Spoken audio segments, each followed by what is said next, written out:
You are now listening to Out of the Blank.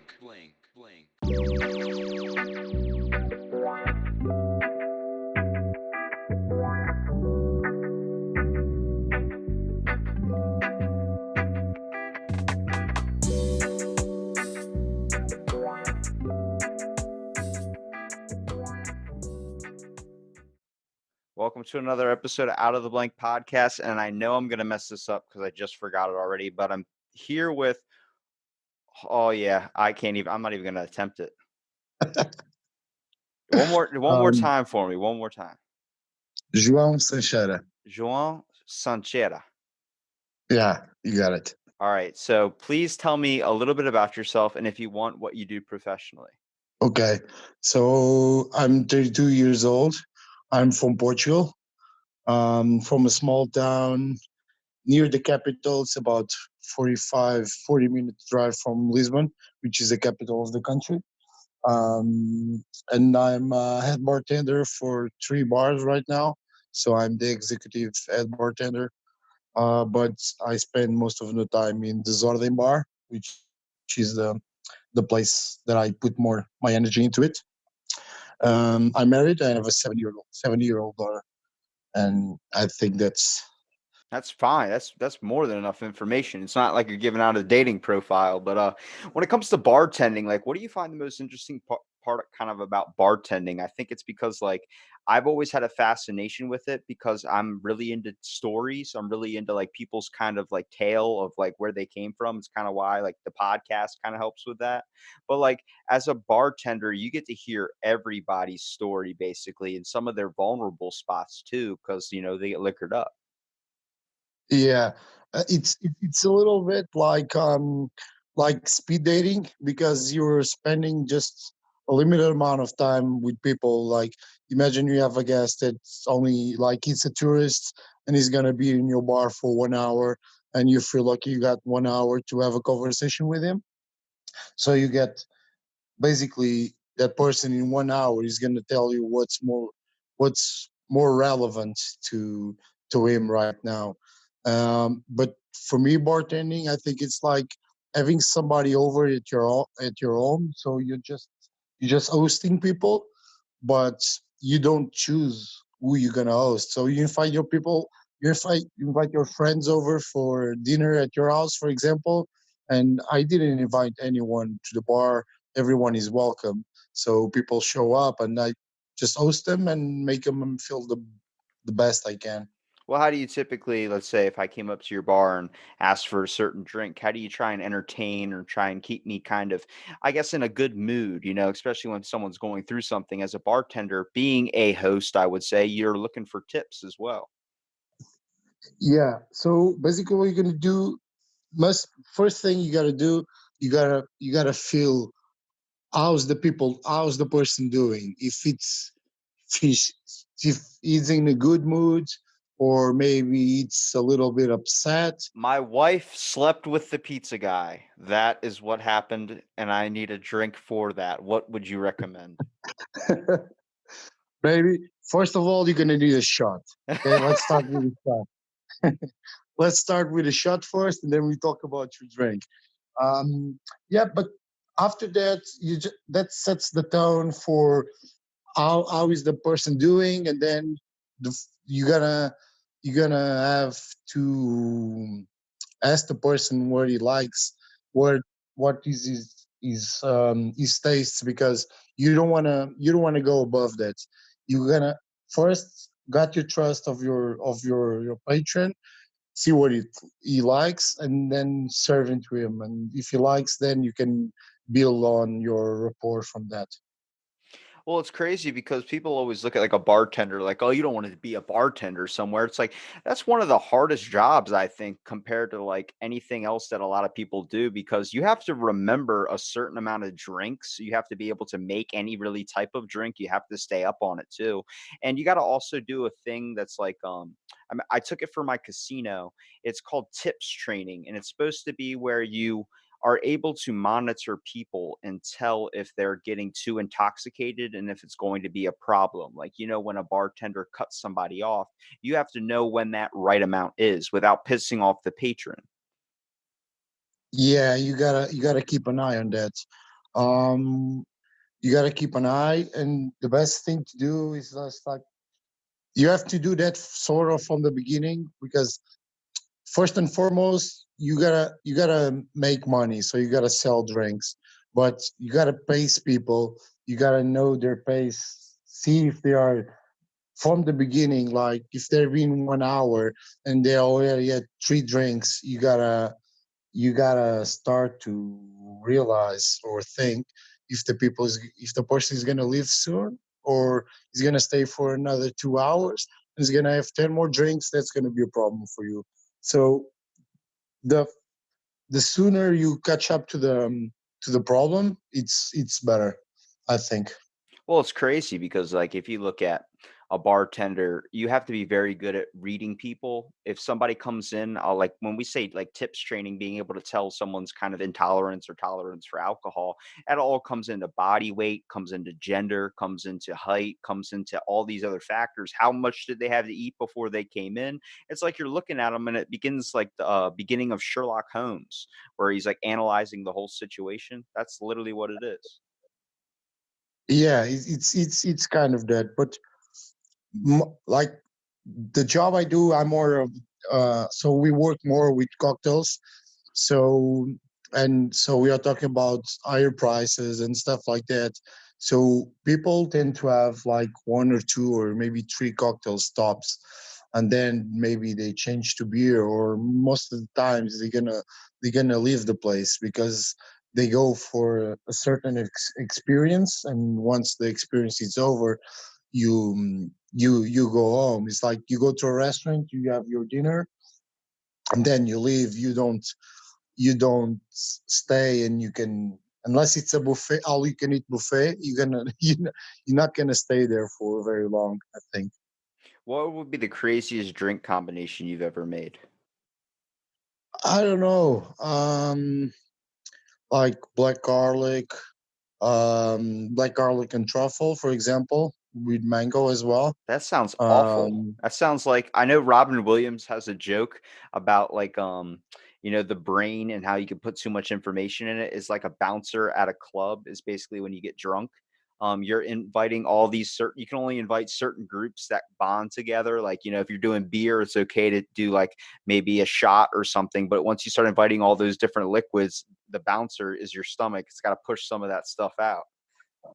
Yeah. So what I do when like designing drinks, and especially in this drink, there's only one alcohol in it, so it's rum. So the rest, we are talking about mango juice, we're talking about lemon juice, a little bit of what you call a tincture, which is just an infusion of black garlic, and then truffle oil.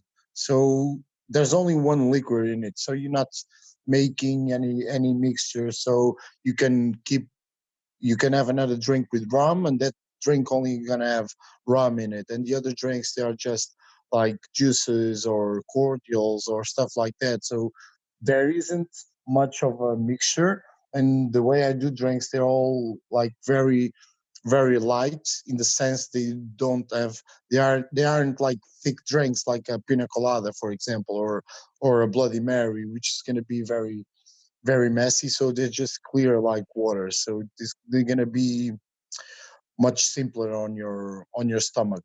I'm guessing the age group, like, is your customer basis would be a little bit different just because if you're doing cocktails and stuff, you're probably focusing towards more of an older age group or maybe a young kind of like maybe woman basically because they like flavor in their drinks. It seems like everybody my age and in my area, like when they get beer or something, it's the worst tasting beer you can ever get. But the reason why they drink it is because you can get a lot of it for cheap. Yeah, I've been surprised. Like the last year, for example, like it started out with just more the older people with more developed tastes and more money, but now you start to see like even 18-year-olds or 19-year-olds in their 20s, people are starting to realize that um, mixology or cocktails, it's really something you can spend your money on, and you're gonna be very happy with you with your drink. So people are starting to exploring more the cocktails than they used to be, especially in Portugal. The culture is really changing, and I think that the main culprit of it, it's like fine dining. When fine dining appeared, people will say like it's very expensive and the servings there are very very poor, like very small. But nowadays, people they don't mind going out, even if it's once a year. But they're gonna save their money to go out to have a nice meal.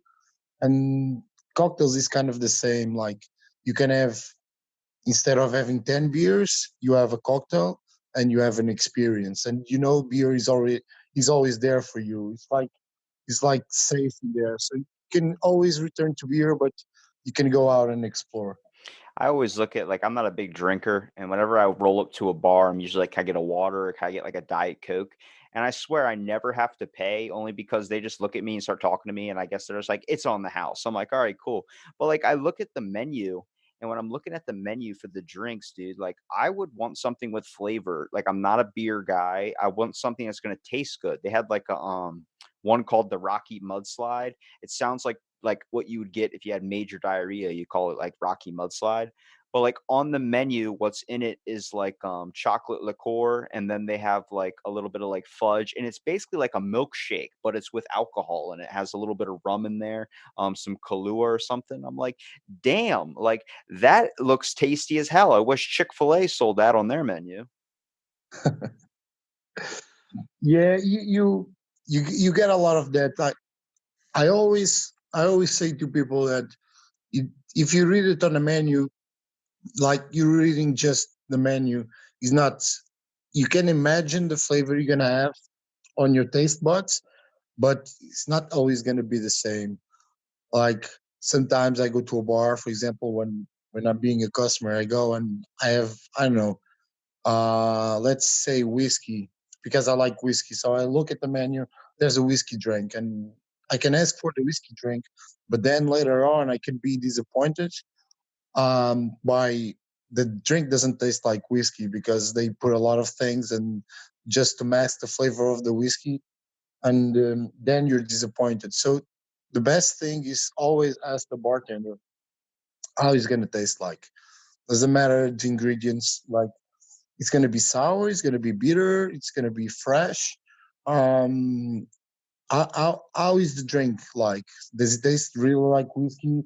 If you got, like, for example, some drinks have like pepper in it or chili peppers, you may want to ask, okay, yes, chili peppers, but it's very hot, or it's just mildly hot, or it's just on the background just to even up the notes. You gotta feel for that. It's the same thing when you go to a restaurant, like, how's the steak? Like, it's basically the same. I would ask the bartender, I would think, to be like, "Hey, what do you prefer to make?" And if they gave me like, I like to make a wide variety of things, but I think what I'm really good at is I'm good at making a good Bloody Mary. Then I would be like, "All right, well, give me that then, because if you're good at it, means it's going to be good when I get it. You know, it might not be something I want. You know, typically if I'm going to be like, I want a mudslide, and he's like, I can make you a Bloody Mary. I'm like, but I want a mudslide. I still think if I ask him, hey, what do you like, or ask her, what do you prefer to make, they give me a random drink, I think that would be better than the one that they would make for me that I wanted, only because they're probably really good at doing that drink. Yeah, yeah. I think you're correct, because it's better to have someone doing what's special for them, and also because they're gonna put more love into it. They're gonna put more effort. It's kind of like if you're playing, I don't know, a sport, and okay, I'm gonna put you in defense, but he says, oh, but I'm good at offense. Yeah, but I'm gonna put you in defense anyway. You're gonna have a bad result. So what you want to do is you gonna ask what they like to do, what they're special, and then let them do their thing. And at the end of the day, you can be not happy with it, and you can send it back, or you can criticize it, however you want to do. But he's gonna be more comfortable doing that than the mudslide, let's say. Well, what's your most memorable bar experience? Whether it was you in the bartending service or whether it was you as a customer? You know, everyone's got a certain thing that sticks out in their mind, whether if they remember most of the night. Well, I have a lot of good experience, but the most thing I always remember what's it's the ambience, the feeling of the bar, how people are doing. If everyone is happy, if you look around and there's a mood like everyone is partying, everyone is having a good time, but there aren't a lot of excess. Everyone is doing a good time. So I can remember a couple of years ago I went to Barcelona to a bar called Crepes Al Bar. So it's a bar they serve crepes during the day, and they're a cocktail bar at night. And I remember I had so much fun. I had a drink with spinach and cachaça. The drink was very good, but I remember the bar more for the ambience they were in. Like the bartenders, they were really happy doing their thing. They were throwing ice at people. The music was loud. Every time they had a tip, they would ring the bell, and they had like these really long candle lights. So they would start to move the candle lights back and forth right above the counter, the bar. So everyone was having a good time. I think for me that's the more the most Memorable experience. memorable experience. Yeah, thank you. For me, I had at one point, there's a kind of like a local little pizza joint, kind of restaurant style thing, near where I live, and it's probably like a good 2 miles away, maybe 3 miles. So I skateboarded from basically here, all which is my home, all the way to this little pizza joint because my cousin was there. So I walk in, I'm looking around for my cousin. I don't see anything. I haven't been in there since I was a little kid. It looks exactly the same. So I'm like looking around, like I hate being in a fucking bar scenario. Like I just don't. When I'm around alcohol, I just like I don't care for it at all, and I really don't like when people get drunk. Um, but I see my cousin sitting up at the bar, and there's only a few, maybe a couple old people in there. I live in a kind of old style community. A lot of old people here, very, very, very, very mean. They got butterscotch fingers of evil, I say.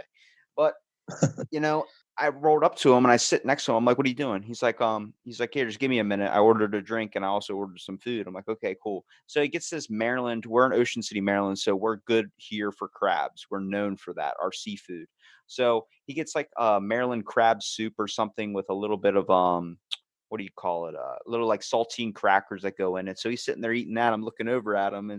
I'm like, man, I don't want to sit there and watch you kind of eat the whole thing. So I asked the bartender, I'm like, can I just get like a water or something? And she comes over and starts like kind of like getting me a drink, trying to prioritize towards her other customers, which I was looking at. And I asked her, I was like, what made you want to get into bartending? And it caught her off guard. But we had this like deep conversation for like 5 or 10 minutes after, I opened it up, kind of made it feel a little bit more comfortable. Like I was actually going to listen to her because I started to notice bartenders are basically therapists without the degrees. You guys sit there and listen to people complain about their problems all day while they drink, so it gets worse and worse and worse. And you probably hear the weirdest topics too.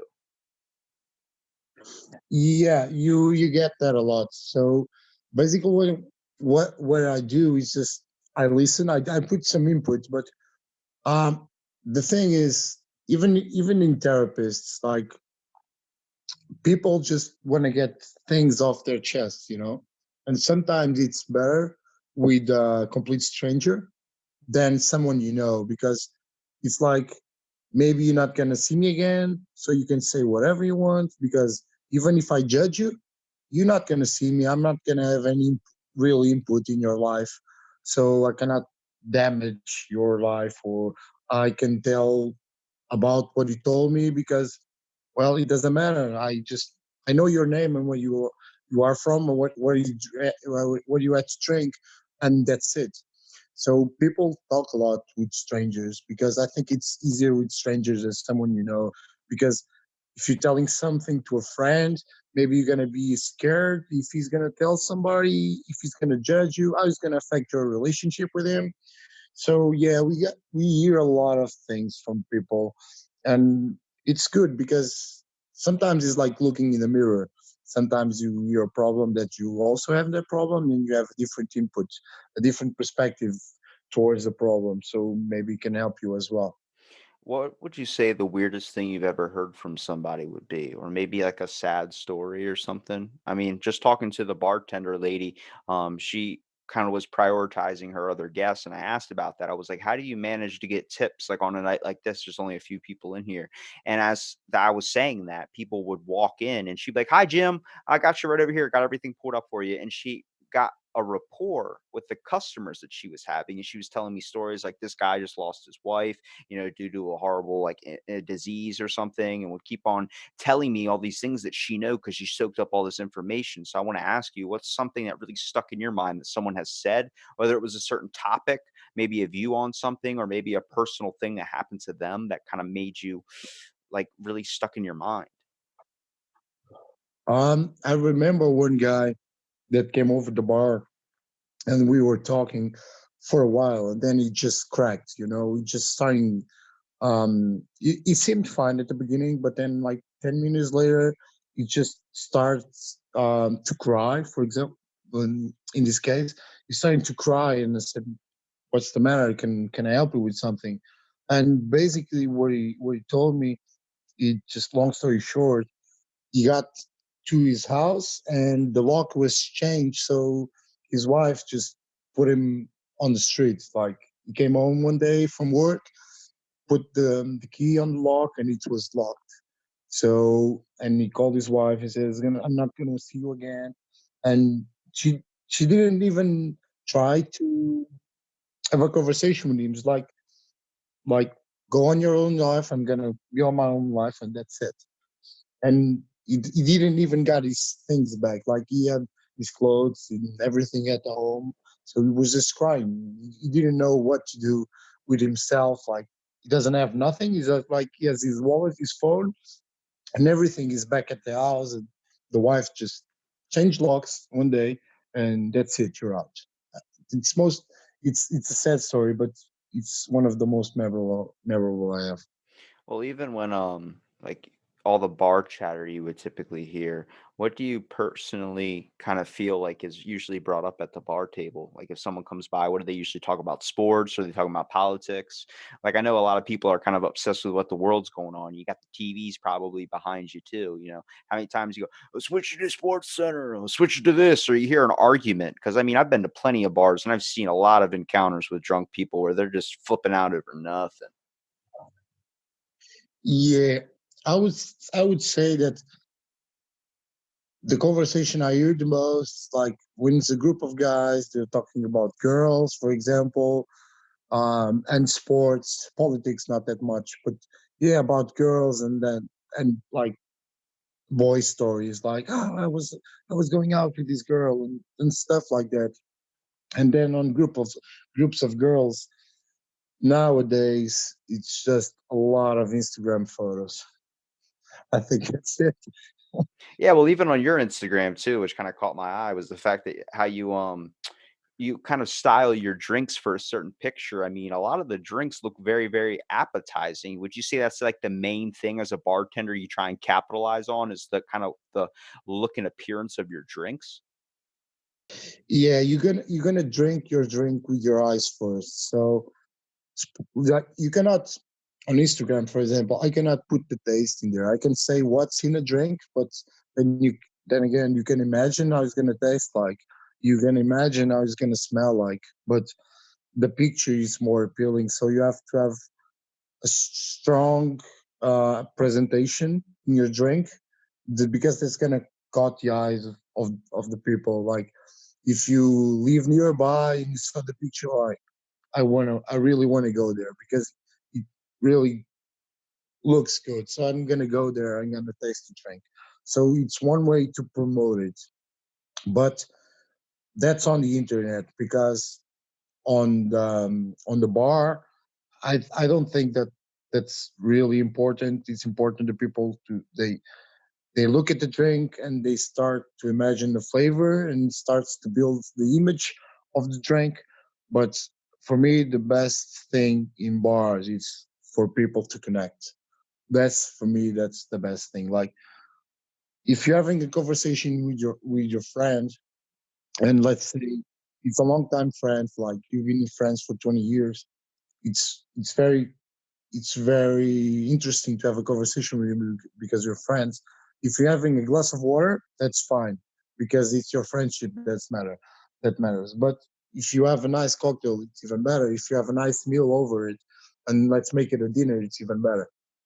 But returning to the original question, yeah, on the internet, you gotta have a strong presentation. And you feel like it's kind of like the art of plating, I would say, but just with kind of drinks, like being able to style it a certain way. It seems like I'm looking at your photos. They're very, very, I would say, photogenic. You know what I mean? Like the whole fact is that they look like, like a model took them or they're professionally photographed. And compliments to you on that. But at the same time, I think that brings more viewers into your Instagram a little bit too. Would you say that just as a bartender, a good aspect to kind of improve on is also your social media? I mean, I know you're not really supposed to use your phone probably at work, but I mean, it capitalizes on it too because it can bring more attention to your bar. Yeah, even like you said, yeah, you're not supposed to have your phones on during work, but let's say you take um 30 seconds and you do a story like the bar is full, people are having drinks, and you take a picture, and or you do a video like boomerang and stuff like that that's showing the bar is full, and you put it on social media. It's gonna be like eye catching for people if they are on their stories, and let's say they're home and they see, wow, this bar is full, I'm gonna be there next week. And do the pictures the same, like we pay the photographer to do the pictures, like not something like amateur. It's really important to have a nice social media presence because nowadays people spend a lot of their time in social media, and it's like free advertising because you're not. Of course, I paid for the pictures, but I didn't pay for the space. And if you're gonna put like an advert on a magazine or stuff like that, you're gonna pay for that. And on social media, it's um, it's word of mouth sometimes as well. People share their image, people share their cocktails. Oh, I'm having this drink over here, and if you have 10,000 followers, let's say, that's 10,000 people that maybe gonna. Well, it's also like a materialistic aspect if you look at it too. The whole fact is if you make a really nice kind of glamour shot picture or like I guess a nice glamored up drink, if you set that thing on fire, people just want to take a picture with it and then not even drink it because it's just going to get them attention on social media. For some reason, like whenever you see some kids at a party or you see someone at a bonfire or you see someone at a bar, they always got to hold their drink straight up and show everybody that they're partying. I'm like, what the hell are you doing? It's so weird. It's like it's a sign of acceptance in a community. It also like shows like, oh, I just spent $20 on a nice mudslide. It's like, that's just showing me you're inexpensive with your finances. Yeah, you got like when you got I happened to me a lot. Like you have a nice eye catching drink, and when you're serving it, people on other tables they see it and said, "I have one," and then you're gonna okay, this drink has this and that. Yeah, I don't care, just bring me one. And then people don't like the drink, and this happens a lot. Like people want it just because it looks good. Well, They are not interested. you even said you do primarily cocktails and stuff, and immediately when you say that, like, why do drinks get stigmatized in a certain way? Like, when you said cocktails, I think of like a middle class woman drinking a cocktail. I don't see any guys drinking cocktails. I don't see any of this. Like, is that what you usually get, or are you getting all kinds of people? We get all kinds of people. Like in in our culture in Portugal, there's a little I don't know preconcept that women tend to drink more cocktails than guys, but it's kind of changing because guys start to have cocktails and say, "Oh, this is nice." So maybe if you put a flower in it, the guys is gonna be, "Well, it's a girly drink." Yep, Dude, but taste, of I'll course. drink it if it's got an umbrella in it. Are you kidding me? That's entertainment while you drink. That is perfect. Well, it's like, have you ever had a Slurpee before? Yeah, I did. Yeah, you mix flavors up, dude. You want something that's good. Every time I go to 7-Eleven or something, if I get a Slurpee, I want a pina colada Slurpee. I want it to taste good. I want it to have flavor to it. It's the same thing with alcohol. My only drink I really ever made on my own, I made a White Russian, probably one of my all-time favorites, only because it's inspired by one of my all-time favorite movies, The Big Lebowski. And I played a drinking game while watching Django, and that's the worst drinking game to play for Django. You just pick one of the words you're not supposed to say, and next thing you know, you're hammered Yeah, after the first 10 minutes. You know, yeah, it's fun to do games like that, but like at a bar, it just gets so expensive too. Like my buddy went to New York City and he spent like 30 something dollars on one Bud Light, like a beer in a bottle in a bar in New York. I'm like, that is way too much money. yes, it is. But if you spend like $30 on a cocktail, that's one thing. I expect a hell of a cocktail, but well, I still can justify because when you're paying for a cocktail, especially if it's like a signature cocktail, you're you're paying for something that took hours or days or sometimes weeks to develop. You have to spend money developing the drinks. You have to do tests. You have to play a little bit with the ratios of the drink to do all these kinds of tests to get to the final result to the drink you have. So there's some R&D costs to it, to the drink, but a Bud Light, it's been in the market for years and years. There's no R&D there. It's just you're just being ripped off, I think. What would you say would be like the worst thing you've ever witnessed at a bar? Not maybe a sad story, but maybe an altercation. Like I've seen, this is back when my brother was bouncing at a club one time. Well, it's like a small little bar, I would say, not really a club. It's called Fishtails, and he's a bit of an aggressive guy. He likes throwing people out. He loves that aspect of things. But like, I remember there was a drunk guy that slapped a woman in the face. The dude started walking down the street from the bar, like kind of just like if he was gonna walk home or something. And as he's walking, all like my brother, I just see him sprint across in front of me, in front of all these people, just bumping people out of the way, like pissed off, really angry.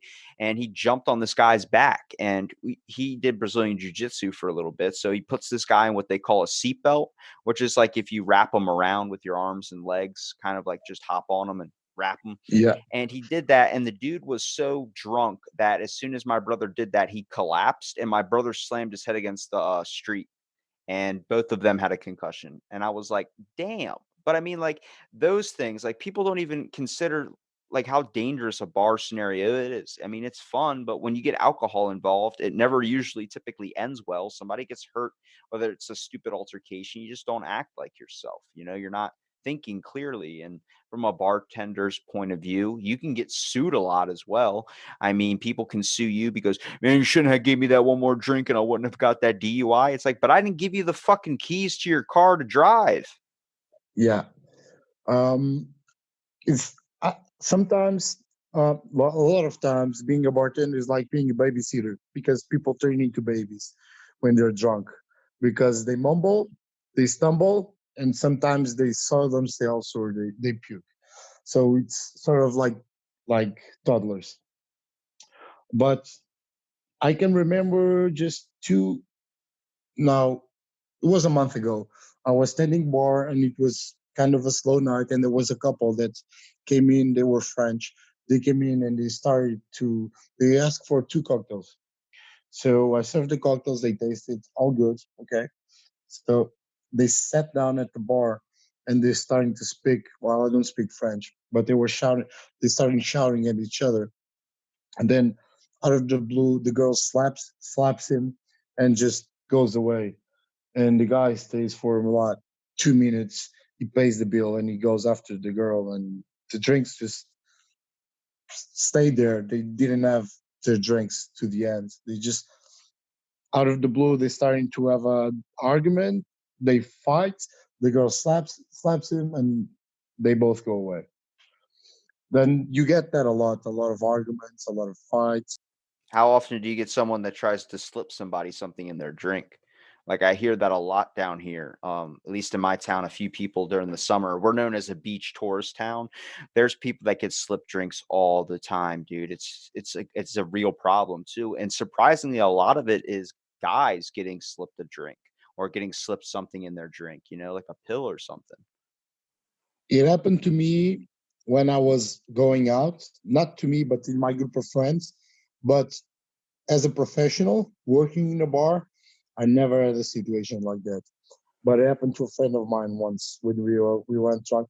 We went out drinking, and one girl slipped something into his drink to have his way, and I actually had to go to the bathroom to kind of rescue him, and because things were happening. I kind of am curious now. So what exactly happened? So we were out drinking, and there was this girl that's kind of a stalker for him, for my friend, and she slipped something into his drink because we were having drinks, and usually when you're having drinks, you go by round. So I'm having this round, I'm having this round. So it was like the third round, so you're not supposed to be drunk, and he was completely messed up. So it was obvious he had something in his drink. And then all of a sudden we were looking for him, and he was nowhere to be found. So I went to the toilet to see if he was there, and he was hooking up with a girl right there, and he was my friend. I said, I don't want nothing to do with the girl. Then all of a sudden they are in the toilet. So I grabbed him by his belt and just pulled him out of the toilet and left the girl there alone. And then later we discovered, like talking with the girl, she admitted that she put something in his drink.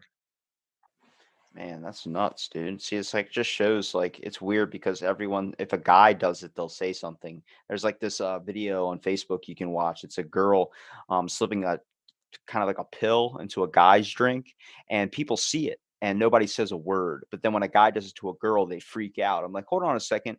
Both people can technically be victims in this scenario. Like, it's not just the girl that always gets slipped a drink. It might be the majority, but guys, it happens to them all the time. I'm sweet and innocent. I'll probably be slipped a drink in like some nachos or something. I mean, most of the time you go to a bar now, everybody's eating food. It's not even really getting drinks anymore. I'm just like looking around. I see people with plates of nachos and shit. I'm like, I thought the bar was meant to get drinks and stuff, not sit up here and have a meal. Yeah. Um, I always have like, don't leave your drink or your food unattended.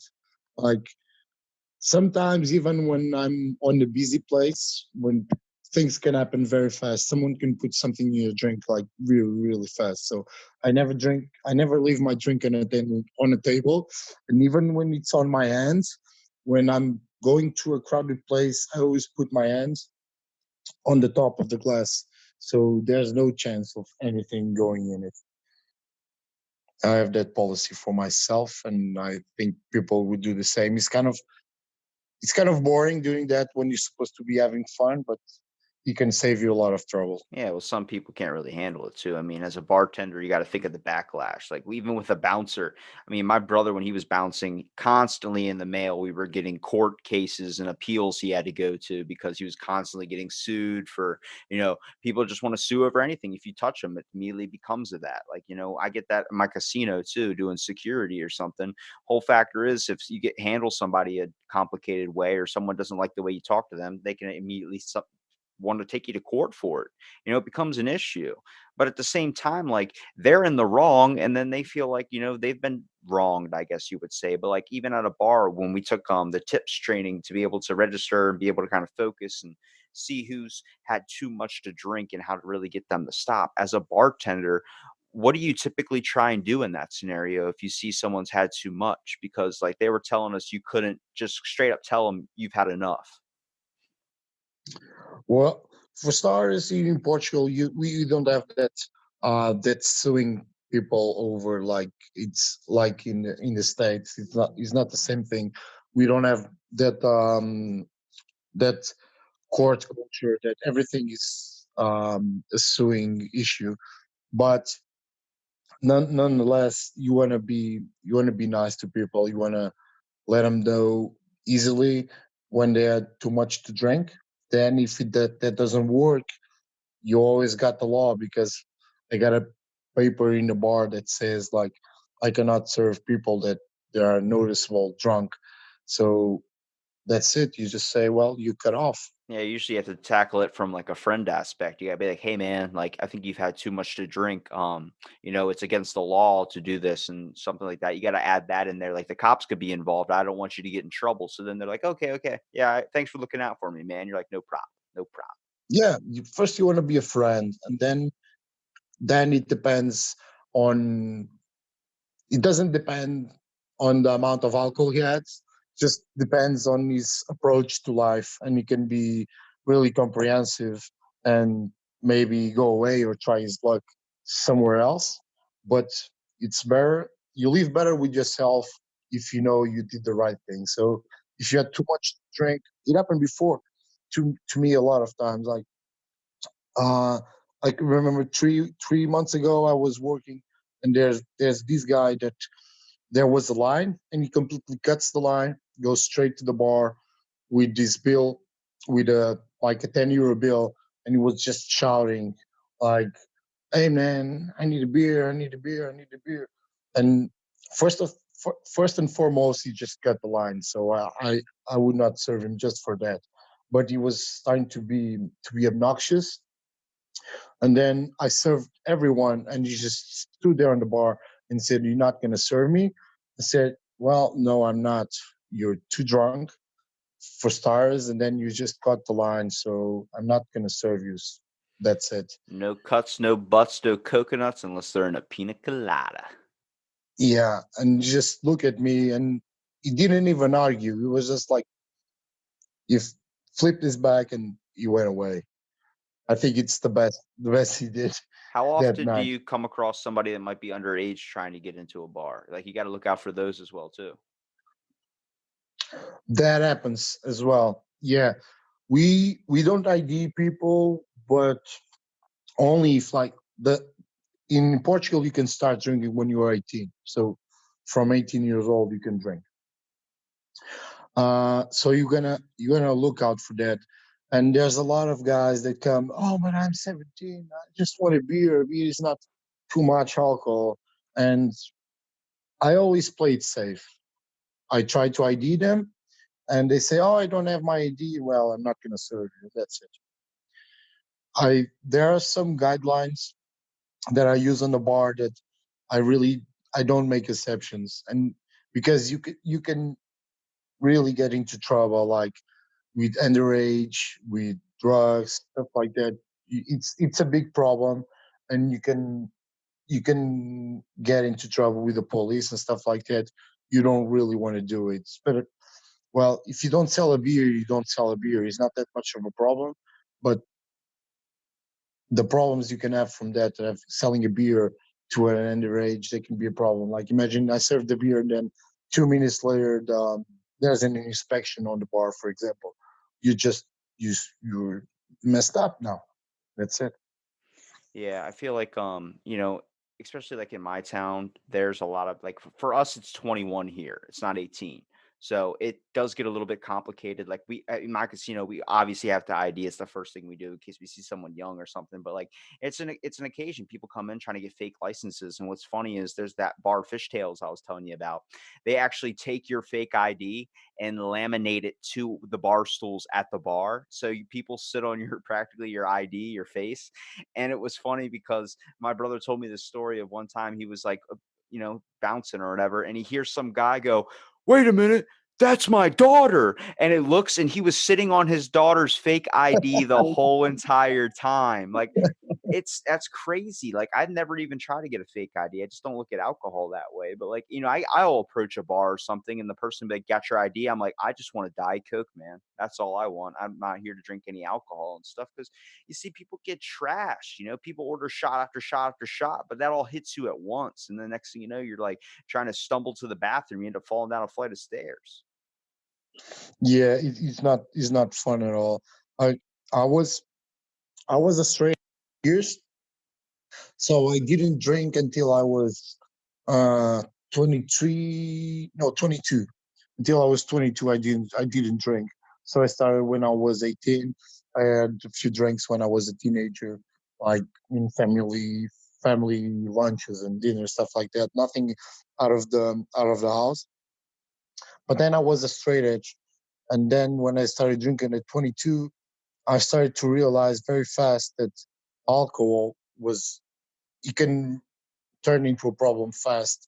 So nowadays I really drink a lot, but I drink a lot every day, but small amounts every day. It's not.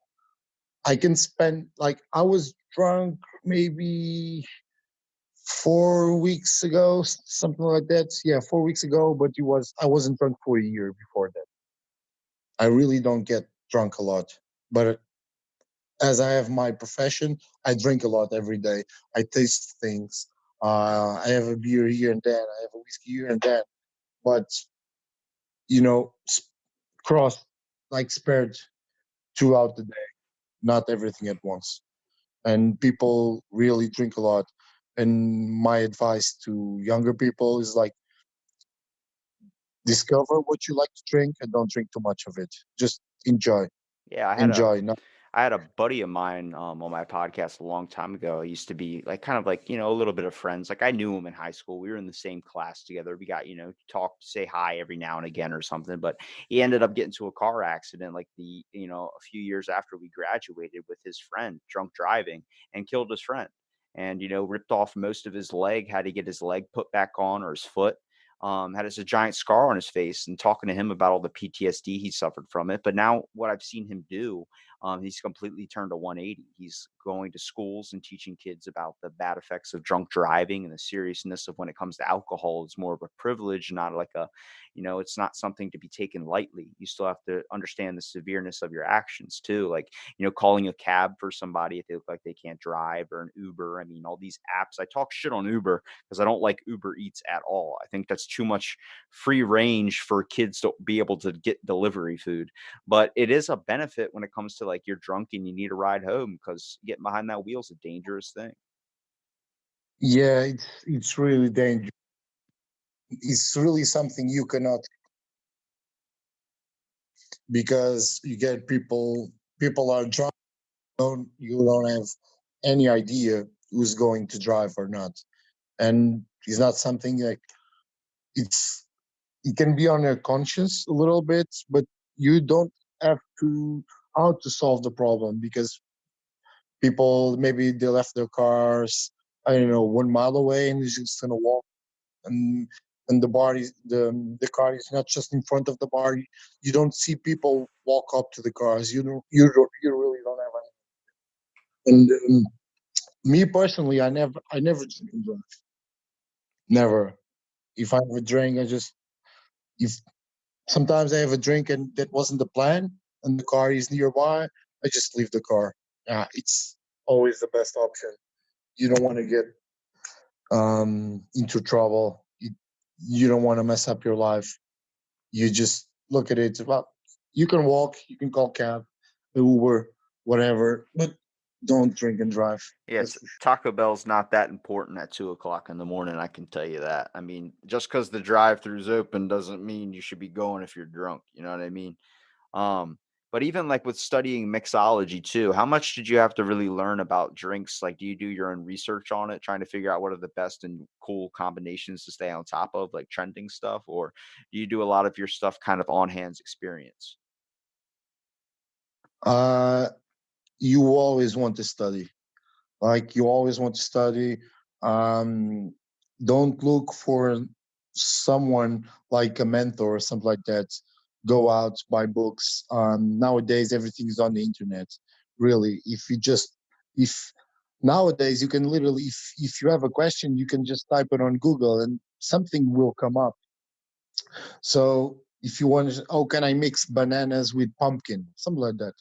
And if you Google it, maybe you find a dessert, or you can find a dish for, I don't know, from Guatemala, for example. Oh, there's this nice dish, and you can turn the dish into a drink, for example. You just mix and match um, after your study. And then I have a rule of thumb that even if someone tells you it doesn't work, try it for yourself. Maybe you can get a different ratio and get a good result. Maybe you can't, but at least you tried. It's your own personal experience that's gonna matter, because it's your personal imprint that you're gonna want to leave to your guests. So always try to go the farther you can with your knowledge, and always study. That's it. I think spend the most time you can on the books, on the internet, on YouTube, for example. There are a lot of helpful videos, and then just go to the bar and try. Do you try a lot of And making the your own rest is, drinks at home and practice for kind of going into the bar? Like I know they have YouTube channels like Tipsy Bartender and stuff where people try and mix their own drink combinations up, maybe to spicing up their day at home. And especially now, with the virus and everything going on, people aren't able to leave their homes. So it's like there's no bars open. So you're sitting around in isolation or something. You got to find ways to study up on your craft. So when you come back from this long isolation, you're able to craft a nice drink out. yeah. Like for me personally, I think I'm gonna come back even stronger, because I have a lot of drinks at home, but it's like sort of a collection, so I don't drink a lot from them. So what I'm doing is I bought a lot of books during the last 2 years that I haven't had the time to read them all. Maybe I just read a few pages for like consulting on a matter, not just reading cover to cover. So now what I'm doing, I'm reading the books and I'm writing stuff down, like tips and tricks and ingredients. So I'm just writing them down, and when I'm coming back to the bar, I'm gonna try them all. Basically, that's it. I'm sort of ordering knowledge, ordering like these questions, and then I'm gonna put them to use, because I never, like you said, I don't try stuff at home. I just go to the bar 3 hours sooner, or 4 hours earlier. I don't know, to do the things before my shift starts. I do my tests, because at home I just try to relax. Basically, that's it. But I prefer to relax at home and then maybe do a 12 or 14 or 16-hour shift. I don't matter. Like for me, it's no problem. How often do you get pulled over when leaving the bar so late at night? Like I know some people down here that are bartenders, and like when they're leaving going home or something at like 2 o'clock in the morning, they always get pulled over and asked like, "Have you been drinking?" They're like, "No, I have not been drinking. I work at a bar," and they have to explain this whole thing a couple of times until they start to figure it out. Because I mean, it's probable cause. People see you driving at 2 o'clock in the morning, they immediately want to start thinking that you're drunk or something and pull you over. Yeah, my answer is very short, that I walk home. So I live 5 minutes You down can the be road from the bar. arrested for drunk walking, okay? I've seen some people that have been, ticketed for drunk walking because I wouldn't even Well, call it walking, I'd call it kind of sleeping on the concrete with your head on yeah, using the curb as a pillow. yeah, but in Portugal that doesn't happen. In Portugal, you can drink on the streets, for example. You can buy a bottle and just sit on the curb and drink by yourself. It's not against the law.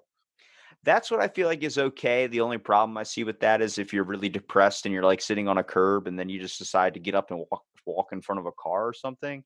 But I mean, it seems like it's not that bad as long as you can clean up your trash and stuff. Like I remember as a kid, I'd joke around with the cops or something. I put an IBC or one of those root beers that look like beers in like a brown paper bag, and I would act like I'm drinking it. And they're like, this fucking guy. Like this kid obviously is not drinking beer or whatever, but it was just always interesting to see them give you like a double take and stare you down. Yeah, in Portugal, we really don't have that problem. But the thing I see a lot, and for me, it's a major problem, is a really major problem, is the amount of pollution that people do when they are drinking, at least here in Portugal, because since you can drink on the streets, the people leave their cups behind, they leave their glasses, their bottles behind, because since you're drunk, you have no conscience of what you're doing. You just basically just having fun, so you just ignore social rules and and your role as a citizen. So you leave a lot of papers behind, a lot of plastic cups, a lot of empty bottles. People break their bottles on the streets, and it's dangerous. And more than dangerous is a lot of pollution going on. If you walk down the street like at 4 a.m., those really, really populated bar streets, it's really a mess. It seems like how do you call it? Uh, Well, I'm if you not drink, remembering. you lose a sense of respect for yourself and also the place where you live too. Yeah, You know, yeah, of course. it becomes your trash can. So, what would you have to say Yeah. to people out there about alcohol and understanding it so much? Being around it basically every single day, like as a bartender, what would you have to say to anybody out there? Maybe some words on it. Well, you got to learn to respect it. It's like at the end of the day, alcohol it's a drug like any drug out there. It may be not as strong, but it's still a drug. It's still addictive. It still changes you when you are under the influence of alcohol. So you gotta learn to respect it. Basically, that's it. You gotta respect the power of alcohol in society and in yourself. So you gotta learn when enough is enough. And in my bar, for example, we have some low ABV cocktails, so can people can experience flavor, but not as much of the alcohol. So you can have your drink and not get drunk, for example, because well, you're being drunk. It's good, it's fun, but you gotta learn your limits. Basically, that's it. Know where your boundaries are. When you have too much, just stop. You're having fun. Just have fun, not have more alcohol. That's it. Yeah, having a good time is not worth the risk of maybe ending somebody's life or maybe ending your own. Think that's very important to end on. And I really appreciate you coming out and doing the podcast. Is there anything you want to plug or shout out at the ending here? Maybe your Instagram profile where people can follow you and see your drink combinations? Well, yeah, people can follow me, but I think right now I want to leave a message to all the bartenders and all the people that are eager to go back to the bars when this isolation is it's over. I just want to say that hang in there. Everything is gonna return back to normal. Just stay strong, and we the bartenders. We are very eager to welcome you back in our bars and to resume our festivities as they were. I think that's it. Just stay strong, stay at home, and we'll see you out there. I think that's it. Well, thank you so much for listening to this episode of Out of the Blank podcast and stay tuned for our next episode.